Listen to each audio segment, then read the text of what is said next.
Vamos a inicio.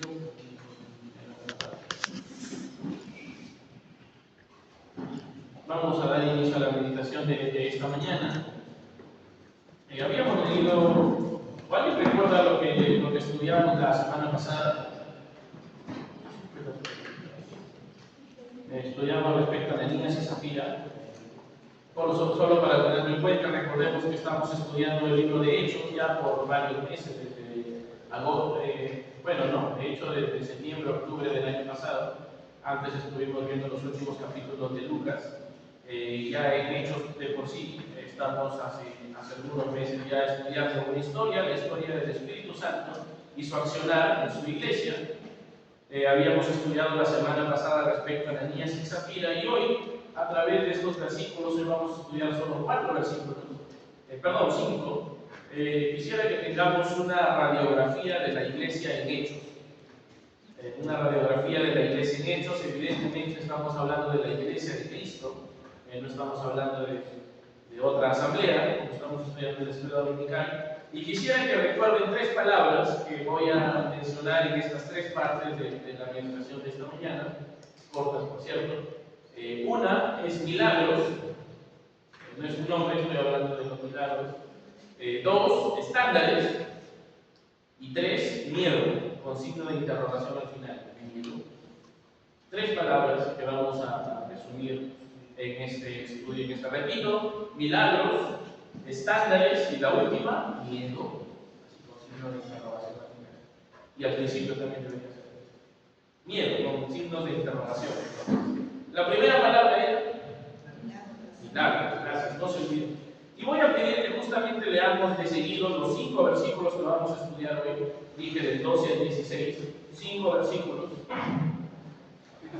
Hechos 5, vamos a leer del 12 al 16. Hechos 5, del 12 al 16. Lo empiezo leyendo yo y luego continúan ustedes con el liderazgo de nuestro hermano Renato que está adelante, para que sepan el ritmo. ¿Ok? Hechos 5, del 12 al 16. Empiezo yo con el 12. Y por la mano de los apóstoles se hacían muchas señales y prodigios en el pueblo, y estaban todos unánimes en el pórtico de Salomón. De los demás, ninguno se atrevía a juntarse con ellos, mas el pueblo los alababa grandemente. Y los que creían en el Señor aumentaban más, gran número así de hombres como de mujeres. Tanto que sacaban los enfermos a las calles y los ponían en camas y techos, para que al pasar Pedro, a lo menos su sombra cayese sobre alguno de ellos.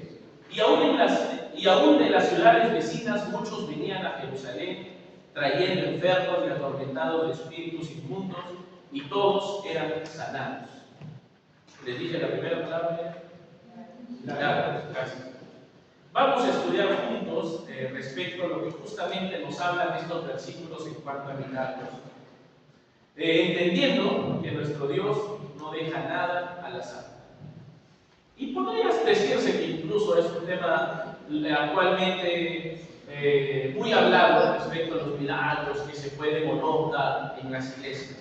Y justamente la idea, o principal, personalmente, no es compartir mi opinión respecto a ellos, sino poder juntos estudiar la palabra y entender respecto a los milagros. ¿Está bien? En la palabra de Dios, y siempre tratamos de predicar los que estamos aquí, respecto a principios. Principios. Entonces vamos a hablar hoy respecto al principio que nos enseña la Biblia a través de los milagros, o de lo que nos habla respecto a los milagros. Y en el primer versículo que acabamos de leer, Hechos 5:12, dice: y por la mano de los apóstoles se hacían muchas, ¿qué dice? Y por la mano de los apóstoles se hacían muchas señales. Gracias, hermanos. Hasta ahí nada más, las señales. ¿Qué es una señal? Pues una señal puede existir por sí sola. Yo podría decir que es una señal de nada. No, pues entonces ya no es una señal, pues. Nada más. No puede existir una señal por sí sola, ¿verdad? Es una señal de algo más, ¿verdad? Eso es una señal. Incluso, ¿no? Por ejemplo, las señales de tránsito. Está ahí la señal que indica algo. La señal, ya si se quiere ir a los héroes, la señal de Batman. Salía ahí el Batman y significaba que era la señal de que lo necesitaban a Batman, entonces se iban. otra señal. ¿Alguien puede decir alguna otra señal? La señal de Evacuación. La señal de evacuación, ¿verdad? En zona de evacuación. La señal de cable, señal de teléfono, ¿verdad? Es una señal de que tienes conexión, de alguna manera. Señal. La señal es siempre sobre algo. Entonces, la Biblia aquí nos dice, y por la mano de los apóstoles, y de hecho el mismo vocablo se usa indistintamente en algunos lugares de la Biblia respecto a milagros, cuando habla de señales y prodigios. Y se hacía, dice, de mano de los apóstoles, señales y prodigios. Entonces, veamos qué nos habla la Biblia respecto a estas señales. ¿Señales de qué? Señales de que simplemente había alguien detrás poderoso, podría ser, o alguna otra señal. Como había empezado diciendo, nuestro Dios no deja nada al azar, no deja nada al azar. Así que vamos a estudiar hoy. Soy un poco distraído, por eso es que les pido que me ayuden con las últimas palabras de las frases. Así no me pido, por eso digo que Dios no deja nada al azar. Gracias. Señales, entonces, señales de que la Biblia nos habla mucho respecto a los milagros en el Nuevo Testamento, específicamente en la Biblia, específicamente respecto a la iglesia, o a partir de la iglesia, a partir de Cristo en adelante, habla que había muchos milagros. La pregunta es, ¿eran señales de qué? Y justamente quisiera que vayamos a Juan, sin perder Hechos, vamos a ir solamente momentáneamente a Juan capítulo 3, versículo 2, porque si bien habla estos versículos que se usan para otros temas, de hecho ayer también lo usé para el devocional que se dio en la casa de la hermana Pilar, pero también nos puede dar respecto a señales de qué se refiere lo que nos habla en Hechos. ¿Alguien por favor podría leer Juan 3:2? Juan 3:2, por favor. Este vino Jesús de noche y le dijo: Rabí, sabemos que has venido de Dios como maestro, porque nadie puede hacer estas señales que tú haces si no está Dios con él. Gracias, hermana. Nuevamente, porque nadie puede hacer estas señales. Acabábamos de hablar, milagros, señales, si no está Dios con él. Y justamente la idea de las señales sobre los milagros, según el principio bíblico, y podemos mencionar otros versículos incluso, que la idea no es profundizar para no demorar más, pero en Hebreos hay otros, o incluso no solamente hay versículos, hay una explicación que habla de por qué se dan los milagros. Y era que la idea de los milagros era que se pueda certificar la presencia de Dios en ese momento, la presencia, el poder de Dios. De hecho, vamos a usar una palabra más adelante, pero los milagros no eran el fin en sí, no eran el fin. Los milagros, específicamente estoy hablando de los milagros que se habla desde la iglesia, o sea, desde Cristo en adelante. No eran el fin, el hacer el milagro no era el fin principal, no, ayudar a alguien, o que alguien esté simplemente sano. Los milagros, sanidades que dicen, no eran ese el fin. El fin principal, y aquí voy a usar la palabra que les decía que quisiera que no lo olvidemos jamás, el fin principal de los milagros era dar una credencial. Una credencial. ¿Y qué es una credencial? Yo cuando voy al estadio, que voy a veces para trabajar, entonces yo entro y si quiero yo entrar por la puerta de prensa me dicen, un ratito ahí, tu credencial. Entonces yo muestro una credencial y con eso me dejan pasar. Es una credencial que acredita que yo pertenezco a algo, que soy de un grupo de periodistas o soy de algún medio, me permite ingresar. Una credencial también, su DNI, es una credencial. ¿De qué? De que usted es un ciudadano peruano, ¿verdad? Y así podríamos dar muchos ejemplos respecto a credenciales. Los milagros eran una credencial de que el poder, en este tiempo, de que el poder de Dios, que Dios mismo estaba detrás de los que estaban hablando justamente, ¿no? En este caso, de Jesús mismo, ¿no? Aquí Nicodemo, en Juan 3 que hemos leído, Nicodemo le dice a Jesús, Rabí, sabemos que has venido de Dios. ¿Cómo es que sabes? Porque nadie puede hacer estas señales que tú haces si no está Dios con él. Los milagros habían cumplido el sentido en Nicodemo, que él puede entender que el que estaba ahí era de Dios. Y ahora, pero hemos retrocedido hasta Jesús, ahora estamos hablando de los apóstoles. Y dice lo que hemos leído, que de mano de los apóstoles se hacían señales y prodigios. Incluso hemos leído desde el 15, que sacaban los enfermos a las calles y ponían camas y lechos para que al pasar Pedro, a lo menos su sombra cayese sobre alguno de ellos, y de ciudades venían personas a Jerusalén trayendo enfermos y atormentados de espíritus, y todos eran sanados. Gracias, hermanos. Y todos eran sanados, ¿verdad? Entonces, estas señales o esta credencial, los milagros, perdón, el sentido de los milagros era acreditar que la presencia de Dios estaba con los apóstoles. Acreditar que el mismo poder que había actuado en Jesús, en este momento estaba actuando a través de los apóstoles. Ese era el sentido de los milagros. Confirmar la presencia de Dios, y principalmente era hacia los incrédulos. Estaba revisando un poco, y de hecho usted lo puede ver, porque justamente es lo que se habla actualmente. He visto muchas circunstancias en las que se habla de milagros hoy, pero por lo que puedo ver en la Biblia, repito, la idea es estudiar la palabra de Dios. La mayoría de milagros, casi todos, después de Jesús en adelante, tienen relación con los incrédulos.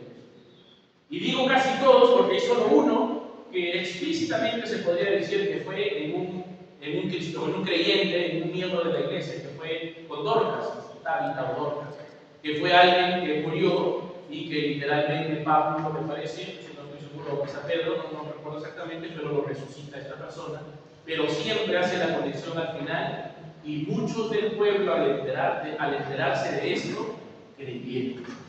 Entonces, ese era el sentido de los milagros. De hecho, en las cartas, cuando se habla de enfermedades, si tuviera que ver los milagros, si tuvieran que ver con la iglesia, cuando Pablo escribe las cartas a las iglesias, diría: y si alguien está enfermo, ore para que sobre el milagro en él.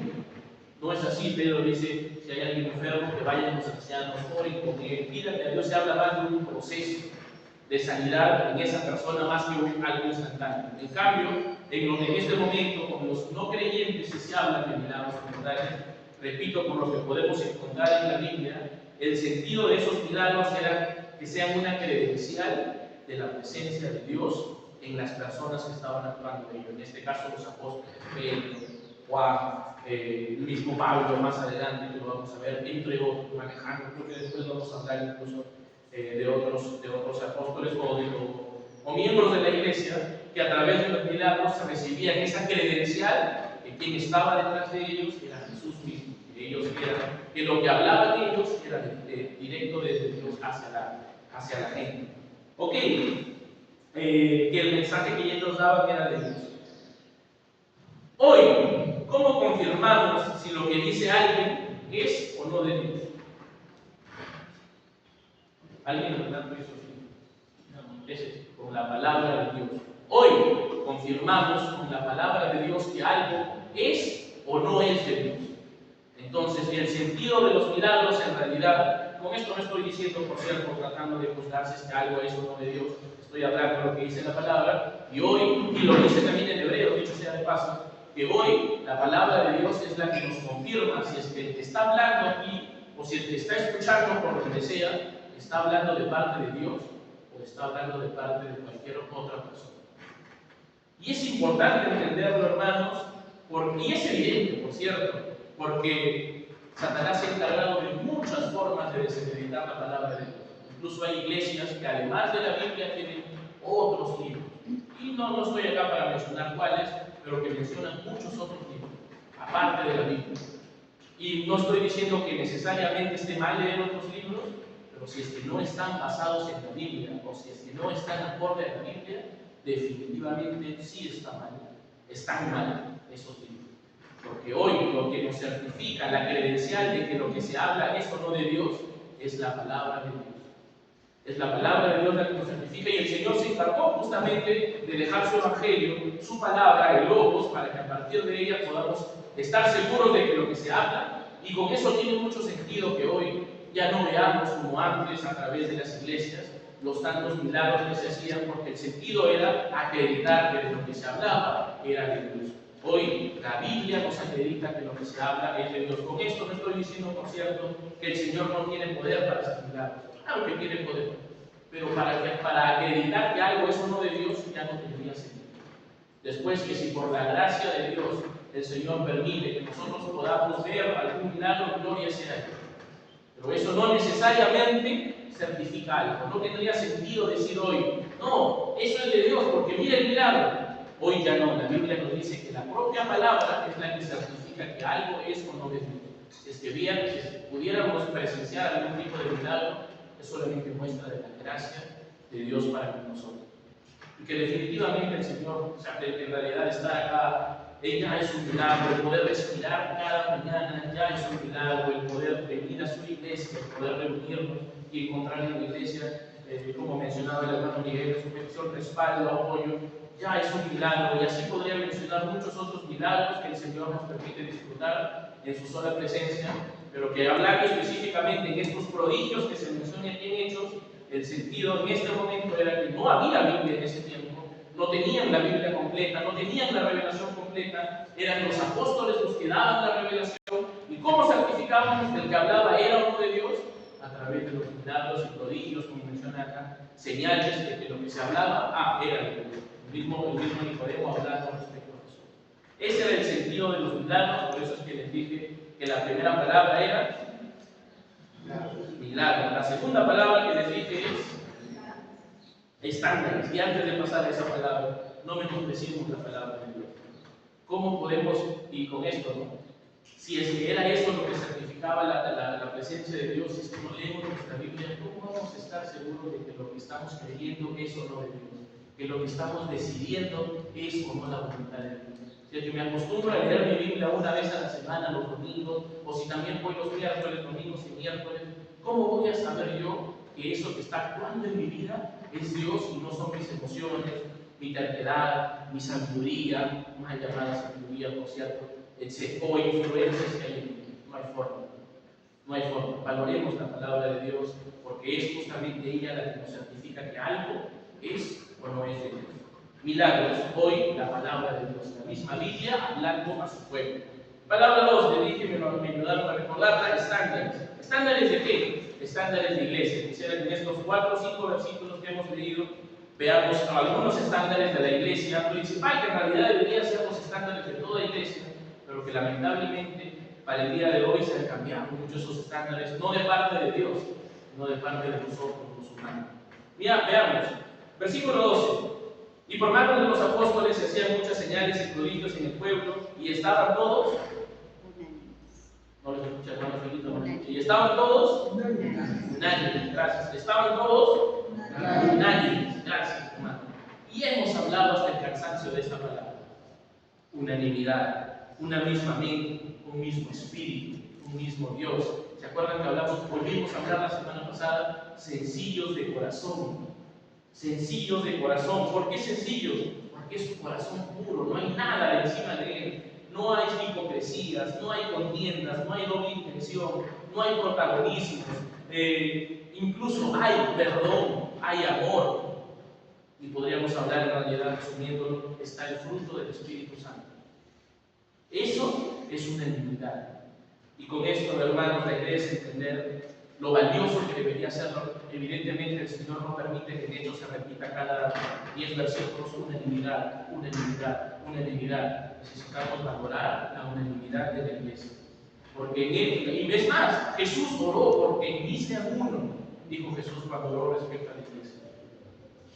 Amén, ¿verdad? Y ojalá lo podamos entender, hermanos, y ojalá que por la unidad de la iglesia, por la unanimidad de la iglesia, estemos dispuestos a todo, a perdonar, a callar, a disminuir, a permitir que otros crezcan, o a corregir incluso en amor, en pro de la unanimidad de la iglesia.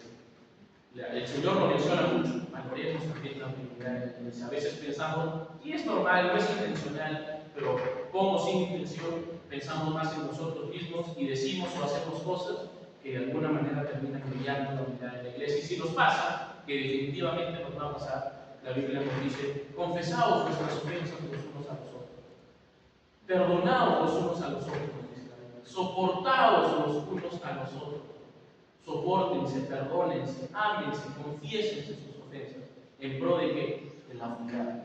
Y yo he podido ver, de verdad que sí, en nuestra iglesia, como todos los hermanos, hemos ido cambiando y adecuándonos a muchas cosas, evidentemente, a muchas cosas no, adecuándonos al Señor, adecuándonos a la voluntad de nuestro Dios, para que la iglesia se mantenga unida. Y ojalá que podamos siempre permanecer e insistir en eso, porque la Biblia nos habla mucho de esa unanimidad, de esa unidad, como estándar de la real iglesia de Cristo, de una iglesia de Cristo en general.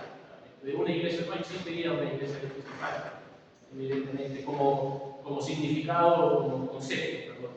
de una iglesia de Cristo, la unanimidad. Y el segundo estándar solamente van a ser dos: fe. ¿Por qué? Dice al final del mismo versículo 12: y estaban todos unánimes. ¿En dónde?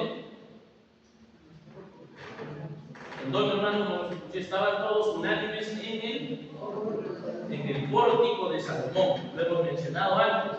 En el pórtico de Salomón, Pedro y Juan predicaron luego de ser traducidos. En el pórtico de Salomón, Pedro, Juan y el cojo fueron encarcelados. En el pórtico de Salomón estaban en la entrada de la iglesia, en un atrio donde entraba cualquiera. No había restricción en ese lugar de la iglesia.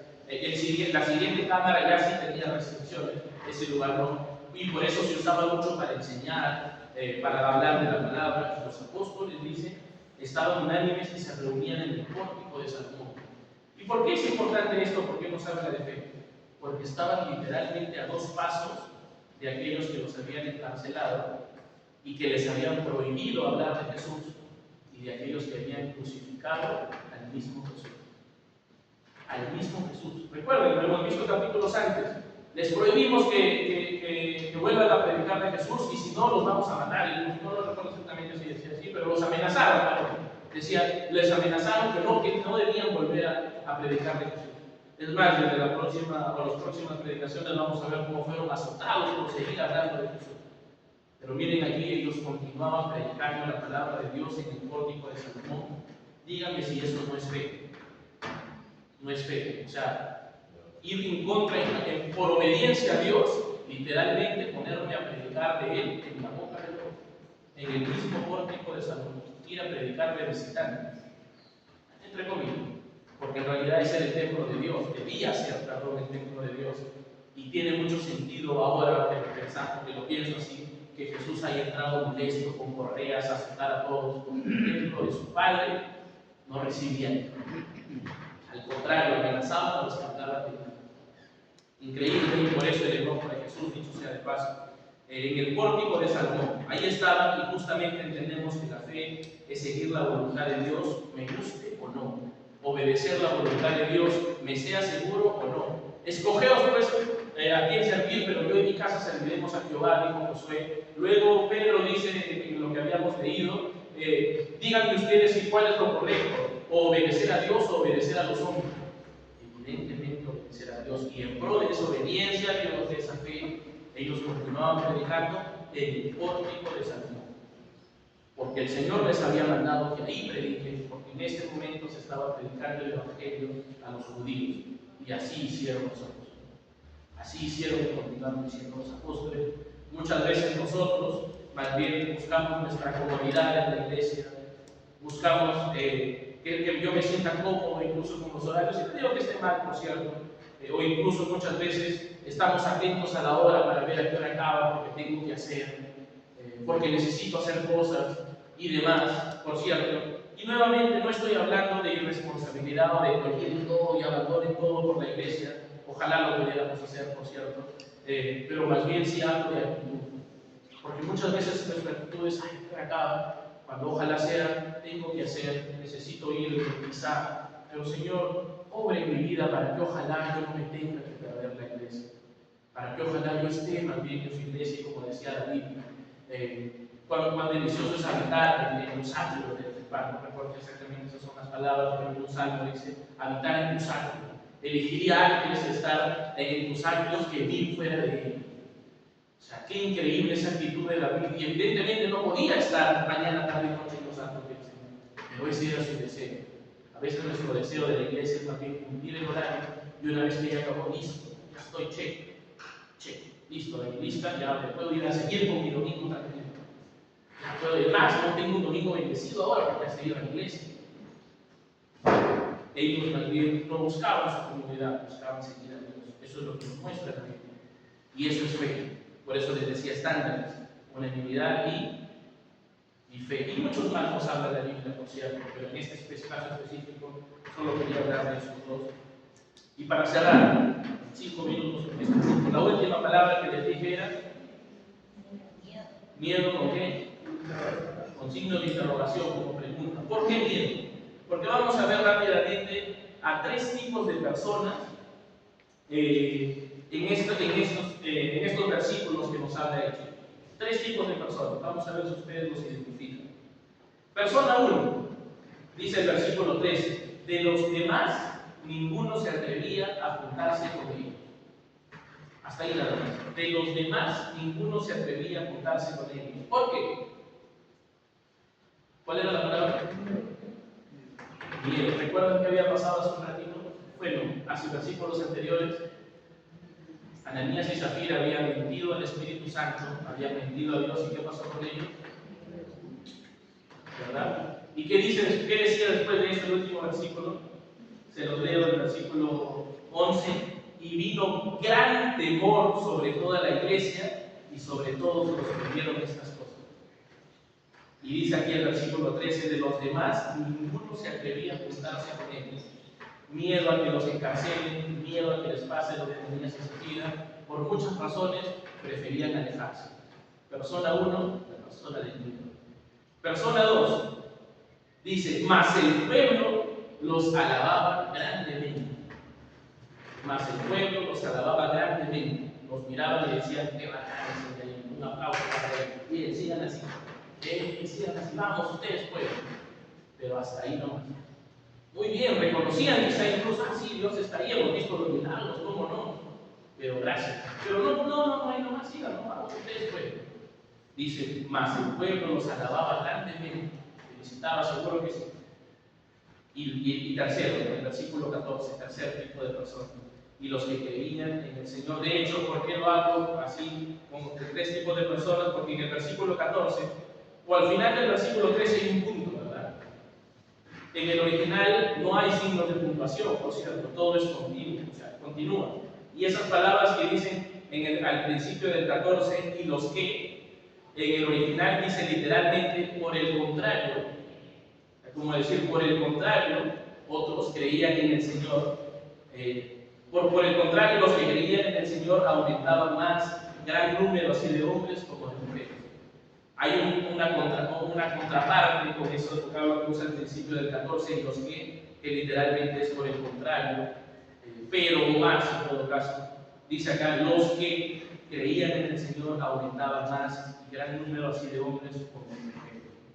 El tercer tipo de personas, aquellos que a pesar del miedo, que a pesar de los a la que alababan a la iglesia, también decidían seguirle y se arrepentían y se convertían a ese su Señor, a Jesús.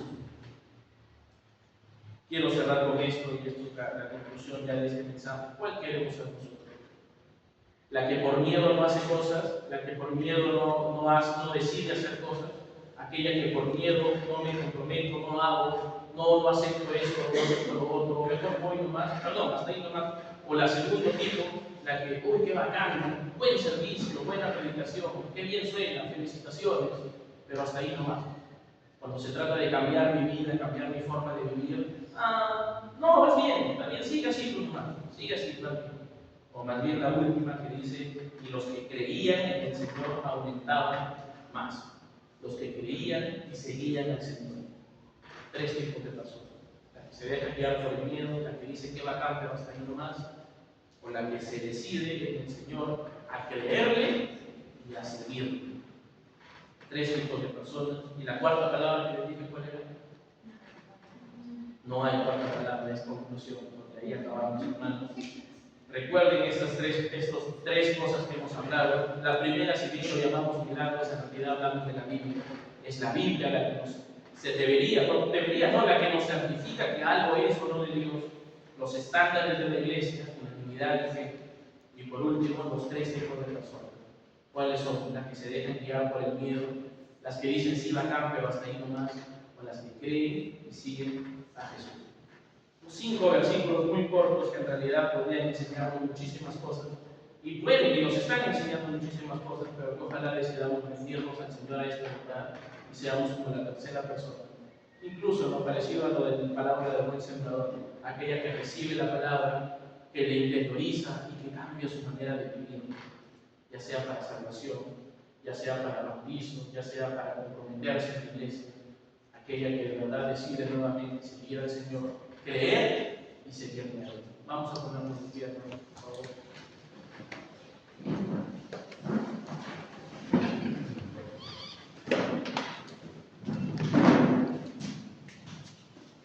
No vamos a poner el cambio final de pasados unos minutos, así que, pero les pido, hermanos, en el Señor, que ojalá las palabras o las predicaciones que se puedan tener los miércoles, los domingos o cualquier día en realidad, en los grupos y demás, podamos permitir que esa palabra cambie nuestra manera de vivir. Y que dejemos de jugar como Ananías y Zafira, que se pusieron a jugar a la iglesia, a jugar al tener protagonismo. Habíamos hablado de la gloria de Dios, pero que la gloria es de ellos y que terminaron como terminaron. Ojalá que usted decida por Jesús. El Señor no ruega, en realidad llama, le dice, tú necesitas de mí, y de verdad nosotros necesitamos de Él. Rindamos a Él, sabiendo que de Él siempre va a ser lo mejor que podamos a poder tener, que en Él siempre va a ser lo mejor para nuestras vidas, porque Él es el buen pastor, aquel que da la vida por sus ovejas. Vamos a dirigirnos una oración para su intervención. Hermano Eduardo, por favor, nos dirigen una oración.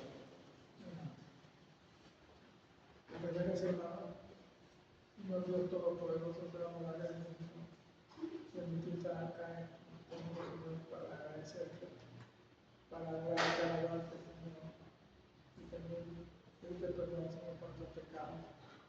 Suplico, Señor, que el Espíritu que te ha hecho se quede en nosotros, en nuestra mente, en nuestro corazón, en nuestro espíritu, Señor, para ser buenos, no ser efectivos, pero en todo momento de nuestras vidas.